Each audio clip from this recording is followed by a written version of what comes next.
മീര മോഹൻദാസിന് ഒരു registered letter വന്നിട്ടുണ്ട്. Meera Mohandas sir, ആ കുട്ടി വരുമ്പോ എന്നെ വെറുതെ പരിചയപ്പെടുത്തൊന്നും വേണ്ട സാർ. ഞാൻ വെറും ഒരു പോസ്റ്റ്മാൻ ആണല്ലോ. എന്ത് പരിചയപ്പെടുത്താൻ? May come in sir? Yes sir, നമുക്ക് പിന്നീട് സംസാരിക്കാം. ഈ രജിസ്റ്റേർഡ് ലെറ്റർ ആയതുകൊണ്ട് നമ്മൾ സൈൻ ചെയ്യുന്നത് വളരെ ശ്രദ്ധിക്കണമല്ലോ. Good morning sir. Morning. America ഒരു ലെറ്റർ ഉണ്ട്.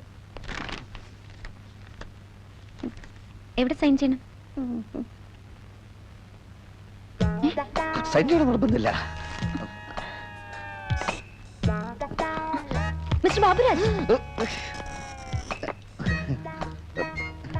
എഴുത്ത് കിട്ടി എന്ന് ഉറപ്പുവരുത്താൻ വേണ്ടി ഈ സാഹസം ചെയ്തതാണ്. എനിക്ക് പറയാനുള്ളതെല്ലാം ഇതിലുണ്ട്. ദയവ് ചെയ്ത് വായിക്കൂ. എന്റെ ഹൃദയ രക്തത്തിൽ ചാലിച്ചെഴുതിയ വാക്കുകളാണ് എല്ലാം.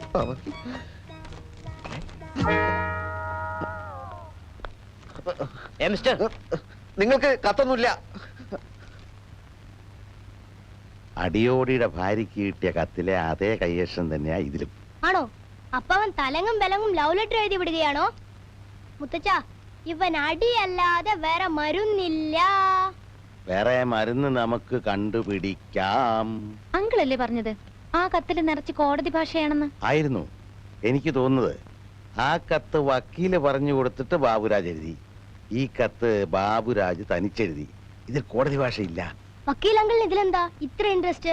അയാള് മൊത്തം കുഴപ്പമാ. ഹൈക്കോടതിയിലും സുപ്രീം കോടതിയിലും ഒന്നും അയക്കും ഒരു കേസും ഇല്ല. ഇതുപോലുള്ള ചൂഷണവും തട്ടിപ്പാ മെയിൻ ജോലി.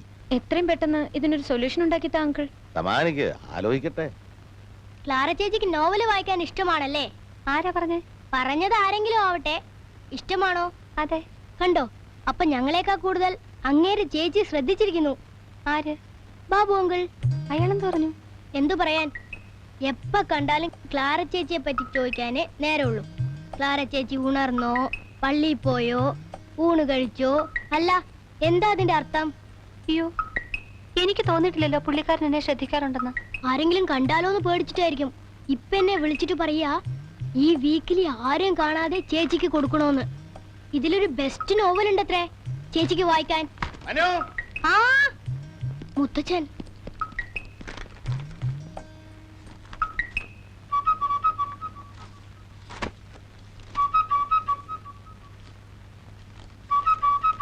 എന്റെ പ്രിയപ്പെട്ടവളെ, അരുത്, കീറിക്കളയരുത്, മുഴുവനും വായിക്കൂ. ഞാൻ ആദ്യം അയച്ച കത്ത് മേൽവിലാസം തെറ്റി പല അപകടങ്ങളും ഉണ്ടായി. അതിലെ വരികൾ ഞാനിവിടെ ആവർത്തിക്കുന്നില്ല. ഒന്ന് മാത്രം ഞാൻ വെളിപ്പെടുത്തുന്നു: യഥാർത്ഥ സ്നേഹബന്ധത്തെ തോൽപ്പിക്കാൻ ഈ നാട്ടിലെ പോലീസിനോ ഭരണകൂടത്തിനോ കഴിയുകയില്ല. ഈ ഇന്ത്യ മഹാരാജ്യത്തെ ഞാൻ സ്നേഹിക്കുന്നത് കുട്ടിയുടെ ഈ മാതൃരാജ്യം ഇന്ത്യ ആയതുകൊണ്ടാണ്. കൂടുതൽ എഴുതാൻ എനിക്ക് വാക്കുകൾ കിട്ടുന്നില്ല. ഒരേ ഒരു അപേക്ഷ മാത്രം: എന്നെ അല്പമെങ്കിലും സ്നേഹിക്കുന്നുവെങ്കിൽ എല്ലാം തുറന്നു സംസാരിക്കാൻ ഇന്ന് രാത്രിയിൽ തന്നെ ഒരു അവസരമുണ്ടാക്കും. സ്വന്തം ബാബുവേട്ടൻ.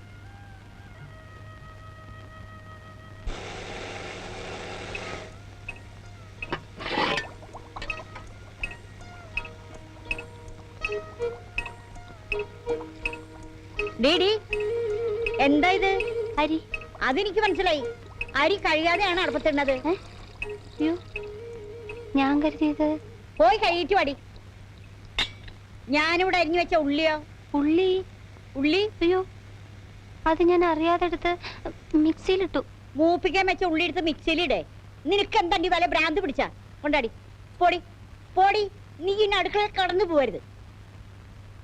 താങ്ക് യു അമ്മച്ചി.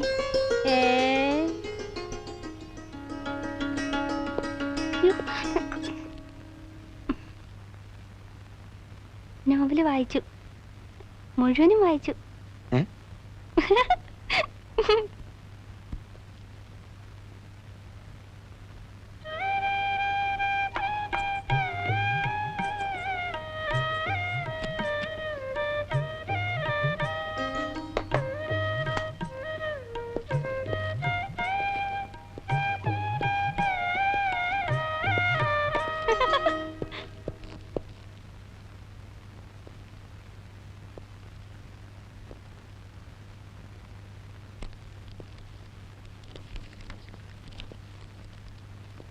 നല്ല ഇനം ചെമ്പുപാത്രങ്ങൾക്ക് മുസലിയാർ പാത്രക്കട. എനിക്കതിനെ ഇപ്പൊ ചെമ്പുപാത്രം. എഴുത്ത് കിട്ടി. എല്ലാവരും ഉറങ്ങിക്കഴിഞ്ഞതിന് ശേഷം അടുക്കള ജനാലക്കൽ വരുമോ? സംസാരിക്കാം. ഒരു പെൺകുട്ടിയുടെ ചിരി കേട്ടല്ലോ ഇവിടെ. മീര വീണച്ചാ. അയ്യോ വീണോ? എന്നിട്ട് എന്തെങ്കിലും പറ്റിയ കുട്ടിക്ക്? എന്റെ എഴുത്തിൽ അവൾ വീണെന്നാ ഞാൻ പറഞ്ഞത്. ആഹാ. ഇതാ നോക്ക്. എങ്ങനെ ഇനിയെല്ലാം വെടിയും തീയും പോലെ സംഭവിക്കും. എല്ലാവരും ഉറങ്ങിക്കഴിഞ്ഞതിന് ശേഷം അടുക്കള ജനാലയ്ക്ക്. എന്തിനാണാവോ സംസാരത്തിന് അടുക്കള ജനാല തിരഞ്ഞെടുത്തത്? എടാ മണ്ട, അവളുടെ മുറിയിലാകുമ്പോ മറ്റു പിള്ളേർ അറിയില്ലേ? എനിക്ക് തോന്നുന്നത് കുഞ്ഞമ്മയുടെ സപ്പോർട്ട് ഉണ്ടാവും ഈ പരിപാടിക്കെന്ന. വലിയ വീട്ടിലെ പെൺപിള്ളേരുടെ പ്രേമത്തിന് എപ്പോഴും ഒത്താശ ചെയ്തു കൊടുക്കുന്നത് അവിടുത്തെ വേലക്കാരികളായിരിക്കും.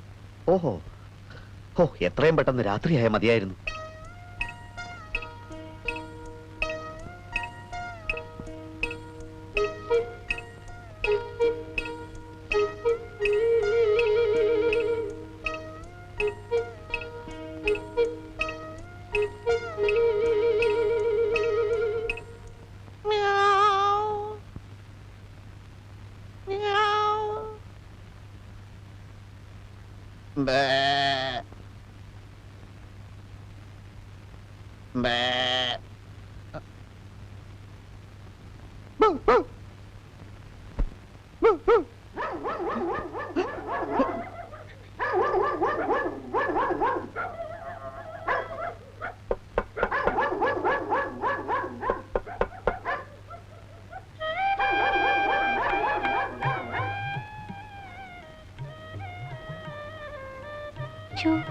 എനിക്ക് പേടിയാവുന്നു.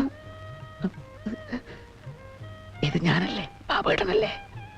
ആദ്യം പൂച്ച കരഞ്ഞതും ബാബുവേട്ടനായിരുന്നോ? അതെ, ആട് കരഞ്ഞതും പട്ടി കുരച്ചതും ഒക്കെ ഞാൻ തന്നെയാ.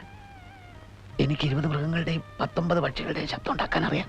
അപ്പൊ ആള് ഭയങ്കര മിമിക്രിക്കാരനാണല്ലോ. മിമിക്രി ഇഷ്ടാണോ? പിന്നെ ഭയങ്കര ഇഷ്ടാ. എന്റെ ഭാഗ്യം. എങ്കിൽ ദിവസത്തിൽ 24 മണിക്കൂറും ഞാൻ കുട്ടിയുടെ മുമ്പിൽ മിമിക്രി കാണിക്കും. അതിരിക്കട്ടെ, ഇതെന്താ എന്നോട് അടുക്കള ഭാഗത്ത് വരാൻ പറഞ്ഞത്? ഞാൻ ഇന്ന് അടുക്കളയിലല്ലേ കിടക്കാറ്. ഓ, അതെനിക്കറിയില്ലായിരുന്നു. ഞാൻ പോലും അറിയാതെ എന്നെ ഇങ്ങനെ ഒരാൾ സ്നേഹിക്കുന്നുണ്ടെന്ന കാര്യം എനിക്കും അറിയില്ലായിരുന്നു. ആദ്യം ഒരു കത്തയച്ചിരുന്നു. അത് മേൽവിലാസം തെറ്റി. അത് ഒരു കണക്കിന് നന്നായി. സത്യം പറ, എന്നെ ഇഷ്ടമാണ്. എന്തൊരു ചോദ്യം അത്. ഇഷ്ടമല്ലെങ്കിൽ വരാൻ പറയൂ. എനിക്ക് വിശ്വസിക്കാൻ കഴിയുന്നില്ല. എന്നോട് ഇത്ര പെട്ടെന്ന് അടുക്കുമെന്ന് ഞാൻ കരുതിയില്ല. എനിക്ക് അവിശ്വസിക്കാൻ പറ്റാത്തത്. ബാബുവിനെ ഇഷ്ടപ്പെടാതിരിക്കാൻ മാത്രം ഞാൻ അത്ര വലിയ ആളാണോ? പ്രായത്തിന്റെ കാര്യത്തിൽ എനിക്ക് ചെറിയൊരു സംശയം ഉണ്ടായിരുന്നു. എന്ത് പ്രായം? ബാബുവിന് എത്ര വയസ്സായി? 33. അല്ലല്ല, 29. അത്രയല്ലേ ഉള്ളൂ. എനിക്ക് 22 ആയി. 22? ഞാൻ വിശ്വസിക്കില്ല. സത്യമായിട്ട് 22 ആയി. 18 ആയതേ ഉള്ളൂ എന്നാണല്ലോ. കൃത്യനിഷ്ഠയുള്ള ജീവിതം ആയതുകൊണ്ട് വയസ്സ് കുറവേ തോന്നു. അതാ.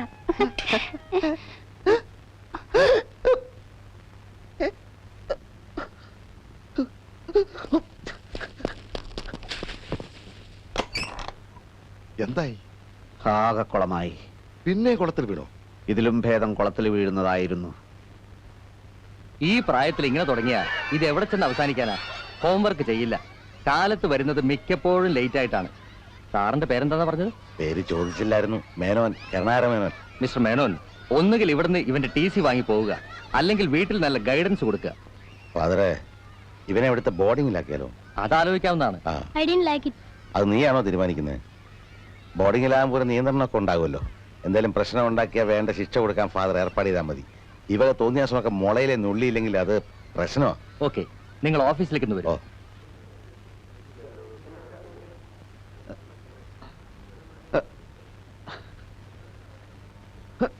ഇനി എന്താ നിങ്ങക്ക് വേണ്ടത്? ഞാൻ മരിക്കുന്ന കൂടി കാണണോ? എനിക്ക് ക്ലാരയോട് കുറെ കാര്യങ്ങൾ സംസാരിക്കാനുണ്ട്. എനിക്കൊന്നും സംസാരിക്കാനില്ല. ക്ലാര ഒന്നും സംസാരിക്കണ്ട. ഞാൻ പറയുന്നത് കേൾക്കാനുള്ള സന്മനസ് കാണിച്ചാൽ മാത്രം മതി. എനിക്ക് പോണം. എനിക്കും പോണം. പോണ്ടെന്ന് ഞാൻ പറഞ്ഞില്ലല്ലോ. ക്ലാരെ, എല്ലാം ഒരു തെറ്റിദ്ധാരണ കൊണ്ട് സംഭവിച്ചതാണ്. തെറ്റിദ്ധരിച്ച ഞാനാ. അമ്മച്ചി പറഞ്ഞപ്പോഴാ ആ തെറ്റിദ്ധാരണ മാറിയത്. അമ്മച്ചി എന്ത് പറഞ്ഞു? നിങ്ങളുടെ ഉദ്ദേശം എന്തായിരുന്നെന്ന് പറഞ്ഞു. ഞാൻ അത് ഒന്നും ഉദ്ദേശിച്ചില്ല. എനിക്ക് മനസ്സിലായി. പക്ഷെ നിങ്ങൾക്ക് ആള് തെറ്റിപ്പോയി. അതേ, ആള് തെറ്റിപ്പോയതാണ് ആകെ പ്രശ്നമായത്. നിങ്ങളൊക്കെ വലിയ വലിയ ആളുകള്. ഞങ്ങളെ പോലുള്ള പാവങ്ങളുടെ മനസ്സിലിട്ട് കുത്താനും മുറിവേപ്പിക്കാനും നിങ്ങൾക്കൊന്നും ഒരു മടിയുമില്ല. എന്റെ കുട്ടി ഞാൻ നിങ്ങളുടെ കുട്ടിയൊന്നുമല്ല. കുട്ടി ആരുടെ കുട്ടിയാണെന്ന് എനിക്കറിയണ്ട. ഞാനാ മണ്ടി. നിങ്ങളുടെ കത്തിലെ വാക്കുകളെല്ലാം ഞാൻ അതേപടി വിശ്വസിച്ചു. ഒരു അടുക്കളക്കാരിയുടെ മകളാണ് ഞാനെന്ന് ഓർമ്മിച്ചില്ല. ചേച്ചേ, കരയാതിരിക്കൂ, കരയാതിരിക്കൂ. നിങ്ങൾ എന്റെ മനസ്സ് നോവിച്ചു. അമ്മച്ചി എന്റെ മേലും നോവിച്ചു. ഇതുണ്ടോ? ചട്ടുകം പഠിപ്പിച്ച് പൊള്ളിച്ചതാ. ഞാൻ കുട്ടിയുടെ അമ്മച്ചി വിചാരിക്കുന്ന പോലെ അത്ര വൃത്തികെട്ടവനല്ല. നേര് പറ, എന്നെ ചതിക്കാനായിരുന്നില്ലേ ഇതൊക്കെ? നേര് പറഞ്ഞാൽ ചതിക്കപ്പെട്ടത് ഞാനാണ്. ഇനി അതൊന്നും പറഞ്ഞിട്ട് കാര്യമില്ല. ഞാൻ കാരണം കുട്ടി വേദനിക്കാനിടയായതിലാണ് എനിക്ക് വിഷമം. അടുക്കളക്കാരിയുടെ മോളാണെന്നുള്ള ആ ഒരു അപകർഷതാബോധത്തിന്റെ ആവശ്യമില്ല. വരൂ, എൻ്റെ ഒരു മനസമാധാനത്തിന് വേണ്ടി മാത്രം ഞാനെല്ലാം പറയാം. അഡ്വക്കേറ്റ് അനന്തം പേർക്ക് ഒരു കത്തുണ്ട്.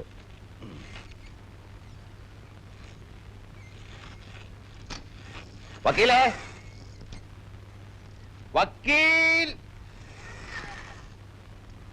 വക്കീലിന്റെ എഴുത്തുണ്ട്. ആ, കോടതിയിൽ നിന്നായിരിക്കും. ഇനി അങ്ങോട്ട് ചെല്ലണ്ടെന്നുള്ള അറിയിപ്പായിരിക്കും.